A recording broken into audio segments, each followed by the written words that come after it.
Hello and welcome students.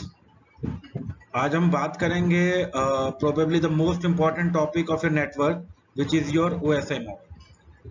तो rest assured कि कम से कम एक क्वेश्चन जरूर आएगा फ्रॉम टुडेज लेक्चर। तो आई होप कि all of you will pay due attention. तो जैसे अभी तक हमने प्रोटोकॉल्स की बात करी कि जब भी हम दो हेट्रोजीनियस मशीन्स में कम्युनिकेशन करवाना चाह रहे हैं तो we will require some standards so that different heterogeneous machines can communicate with each other। जैसे हम दो डिफरेंट लैंग्वेज वाले पर्सन के बीच में कम्युनिकेशन करा रहे हैं तो अगर कोई दोनों के बीच में एक स्टैंडर्ड लैंग्वेज है इंग्लिश जिसको दोनों समझते हैं तो they can communicate with each other. Similarly जब हम दो मशीन्स में कम्युनिकेशन करवा रहे हैं तो there should be some standards by using which both machines will be able to communicate with each other. तो जब हम ट्रांसमिशन कर रहे हैं क्रॉस द नेटवर्क तो जनरली हमारे दो चीजें इन्वॉल्व हैं। One is the hardware, physical media होंगी, ट्रांसमिशन वायर्स होंगी जिसके थ्रू हमारा डाटा जाएगा। तो पहला चीज हमें चाहिए hardware and second is the software. Software जैसे आपको पता है कि सॉफ्टवेयर क्या सप्लाई करता है, इंस्ट्रक्शंस कि कैसे काम होगा। तो जब हार्डवेयर का काम तो सिंपली क्या है, डाटा पहुंचाना, लाइक योर पोस्टमैन। अब कैसे पहुंचेगा वो आप बताओगे यूजिंग सॉफ्टवेयर।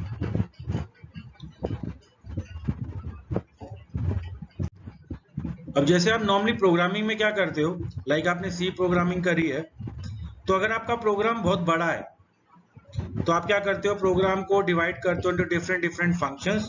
हर फंक्शन जनरली एक सिंपल फंक्शनैलिटी प्रोवाइड करता है या सर्विस प्रोवाइड करता है। जब भी आपको सर्विस की जरूरत होती है तो आप उस फंक्शन को कॉल कराते हो बाय इट्स नेम। सिमिलरली जब हमें कम्युनिकेशन करवाना है तो हमारे प्रोटोकॉल्स को बहुत सारे काम करने हैं। जो हमने लास्ट लेक्चर में देखा फंक्शंस ऑफ प्रोटोकॉल, तो प्रोटोकॉल्स में बहुत सारे काम करने हैं। तो इस सेट की हम सब कुछ एक ही में डाल दें, हम जनरली अपने आर्किटेक्चर को डिवाइड करते हैं into a layered architecture.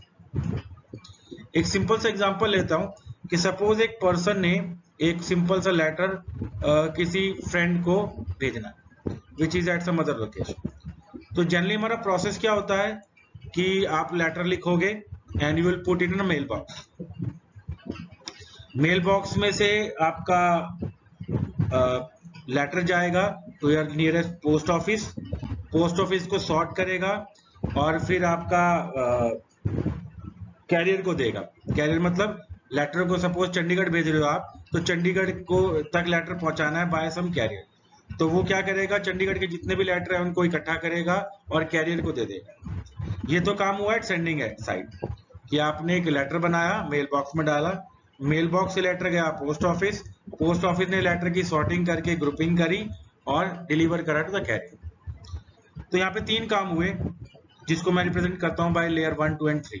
One क्या हुआ, लेयर 1 आपने लेटर बनाया, मेल बॉक्स में डाला। सेकंड, मेल बॉक्स से लेटर पिकअप हुआ, गया post office. And third, post office ने सॉर्टिंग करी और लेटर डिलीवर किया टू द कैरियर। अब रिसीविंग एंड पे रिवर्स काम होंगे। तो जो आपने कैरियर से लेटर्स भेजे थे वो रिसीविंग एंड पे रिसीव होंगे, डिलीवर होंगे। ठीक है, डिलीवर होके सॉर्टिंग होगी कि लेटर कहाँ कहाँ के लिए हैं। ठीक है, वो जाएगी फिर आपके लोकल पोस्ट ऑफिस में और पोस्ट ऑफिस से आपका लेटर डिलीवर होगा टू द फाइनली डेस्टिनेशन। तो यहाँ पे तीन लेयर्स हुई रिसीविंग एंड पे। एक जिसने कैरियर से मेल रिसीव करी, दूसरा जिसने उसको सॉर्टिंग करी और आपके पोस्ट ऑफिस ने उसको लोकल पोस्ट ऑफिस वाले ने सॉर्टिंग करी, तीसरा जो आपको डिलीवरी करेगा टू द फाइनल डेस्टिनेशन। अब इस लेयर्ड आर्किटेक्चर का एडवांटेज क्या हुआ कि तीनों काम इंडिपेंडेंटली हो रहे हैं तीनों लेयर्स के। सपोज आपका कैरियर अभी बाय बस था, आप कैरियर चेंज करके बाय ट्रेन कर देते हो, तो जो डिफरेंट लेयर्स अपना काम कर रहे हैं वो वैसे ही रहे, उनके ऊपर कोई इफेक्ट नहीं पड़ेगा। तो सिमिलरली कंप्यूटर नेटवर्क्स में भी जो डिफरेंट हमारे फंक्शंस है प्रोटोकॉल के, तो हम उसको इम्प्लीमेंट करने के लिए अपने आर्किटेक्चर को डिवाइड करेंगे इनटू डिफरेंट लेयर्स। तो हम दो मॉडल्स पढ़ेंगे, one is your OSI model and another is your TCP IP. पहले हम बात कर रहे हैं ओएसआई मॉडल्स की। तो ओएसआई मॉडल को जो बनाया that is has been designed by ISO. ISO is your international standard organization. ठीक है, इसका जनरली काम क्या होता है, टू मेक इंटरनेशनल स्टैंडर्ड्स। तो OSI मॉडल ने क्या किया है, आपके आर्किटेक्चर को डिवाइड किया into 7 different layers which are physical layer, data link layer, network layer, transport layer, session layer, presentation layer and application. Her layer अपनी कुछ फंक्शनैलिटी प्रोवाइड करेगी जो भी हम डिस्कस करेंगे। तो इस लेक्चर में हम फर्स्ट 2 लेयर्स डिस्कस करेंगे विच is your physical layer and data link layer. बाकी लेयर्स में नेक्स्ट लेक्चर में डिस्कस करेंगे, ठीक है।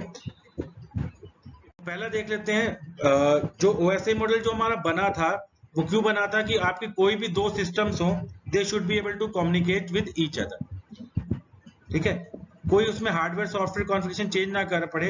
हमारा सिस्टम ऐसा होना चाहिए कि मैं एक नया मशीन लेके आया, नेटवर्क में लगाया, तो it should be able to communicate with each other. इसलिए इसका नाम क्या है, ओपन सिस्टम इंटरकनेक्शन, मतलब system which is open for connecting with other machines.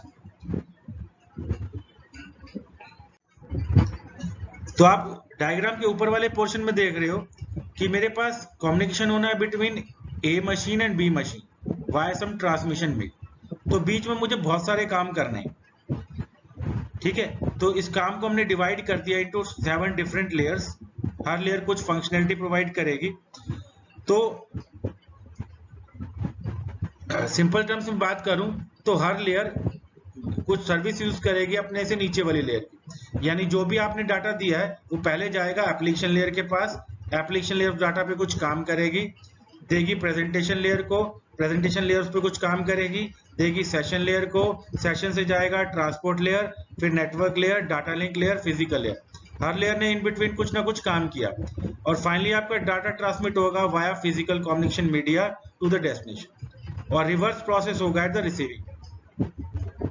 अगर आपकी मशीन्स डिफरेंट लोकेशंस पे हैं तो दे में be connected by intermediate routers. तो राउटर्स लेवल पे या इंटरमीडिएट नोड जिनको आप बोल रहे हो उस पे 3 ही लेयर्स होती हैं, physical layer, data link layer and network. अब ये बात करते हैं फर्स्ट लेयर की।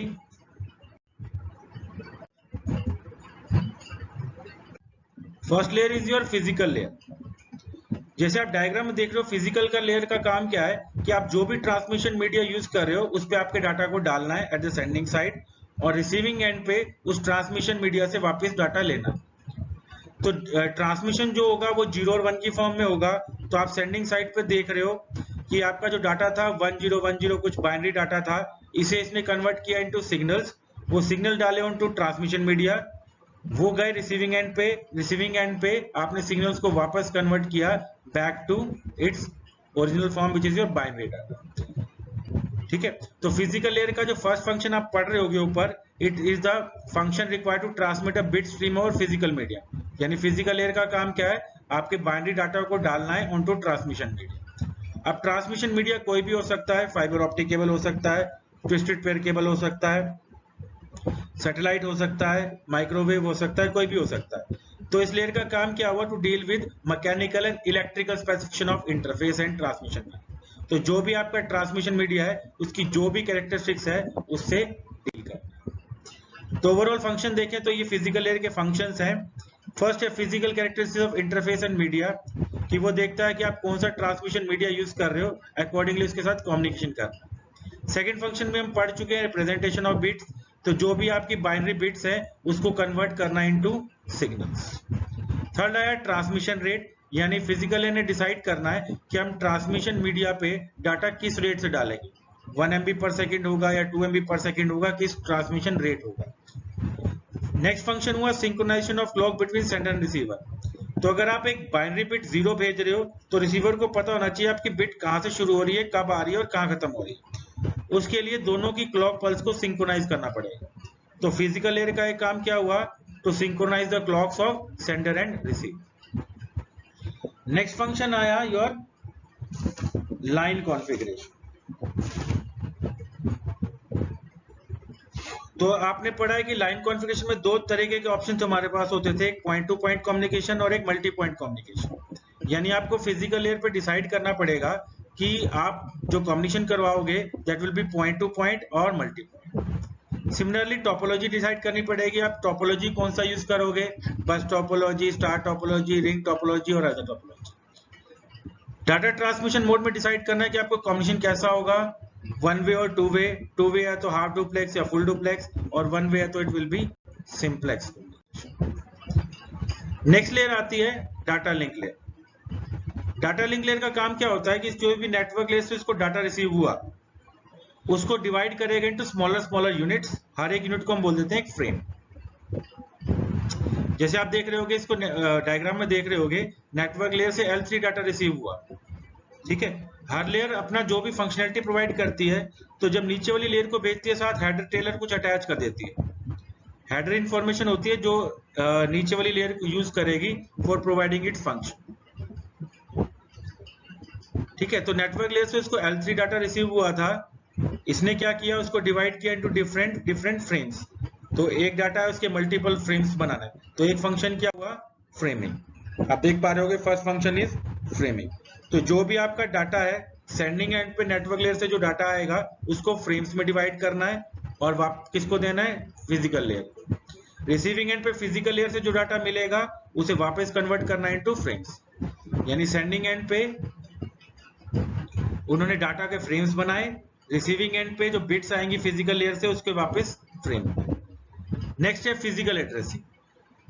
हर मशीन का एक तो हमने पढ़ा कि एक आईपी एड्रेस होता है जो यूजर देता है, एक उसका मैक एड्रेस होता है विच इज वेंडर डिफाइंड। जैसे आप मोबाइल में देखते हो, एक तो आपका मोबाइल नंबर होता है और दूसरा आपका IMEI नंबर होता है। मोबाइल नंबर आप कभी भी चेंज कर सकते हो, लेकिन एक डिवाइस का IMEI नंबर वही रहेगा। तो डाटा लिंक लेयर पर जो ट्रांसमिशन होता है that is done using physical address. जो मोबाइल के केस में IMEI नंबर था, कंप्यूटर के केस में एक मैक एड्रेस होता है which is vendor defined which is of 48 bits. Next is flow control. ये हम बहुत बार पढ़ चुके हैं कि अगर आपकी सेंडिंग मशीन फास्ट है, रिसीविंग मशीन स्लो है, तो हमें सेंडिंग डिवाइस को कंट्रोल करना है कि वो उसी स्पीड से ट्रांसमिट करे जिस स्पीड से रिसीवर डाटा को एक्सेप्ट कर सकता है। This function is called as flow control. Next is your error control. तो अगर सेंडर ने कुछ डाटा भेजा है, रास्ते में उसके बिट्स चेंज हो सकते हैं, तो रिसीविंग एंड पे कहीं ना कहीं आइडेंटिफाई करना है कि जो डाटा सेंडर ने भेजा है क्या वो मेरे पास वही पहुंचा है या रास्ते में ऑल्टर हुआ है। क्योंकि ऑल्टर हुआ तो that will be now be an invalid data. तो उसके लिए एरर कंट्रोल के लिए सेंडर क्या करेगा, आपके डाटा के साथ कुछ एक्स्ट्रा बिट अटैच करके भेजेगा। जो बिट यूज होंगे at receiver end for identifying कि जो मेरे पास डाटा पहुंचा है whether that is same as send by sender और उसमें कुछ चेंज हुआ है। अगर आपका कॉन्फ़िगरेशन मल्टी पॉइंट है तो एक अलग फंक्शन आ जाता है which is access control. Multipoint का मतलब बहुत सारे यूजर एक ही ट्रांसमिशन मीडिया को यूज कर रहे हैं, तो फिर डिसाइड करना पड़ेगा। सभी डाटा एक साथ नहीं डाल सकते क्योंकि एक साथ डालेंगे तो डाटा करप्ट हो जाएगा, सबका मिक्स हो जाएगा। तो एट अ टाइम एक ही भेज सकता है ट्रांसमिशन मीडिया पे, चाहे शेयर सभी कर रहे हैं। तो हमें डिसाइड करना पड़ेगा कि फर्स्ट टर्न किसको मिलेगी, सेकंड किसको मिलेगी एंड थर्ड किसको मिलेगी। तो हमें फंक्शन चाहिए एक्सेस कंट्रोल कि at a time share transmission media is used by only one.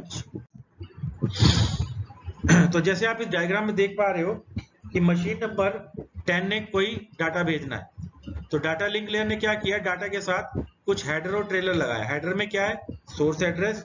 Source address होता है भेजने वाले का एड्रेस, सेंडर का एड्रेस।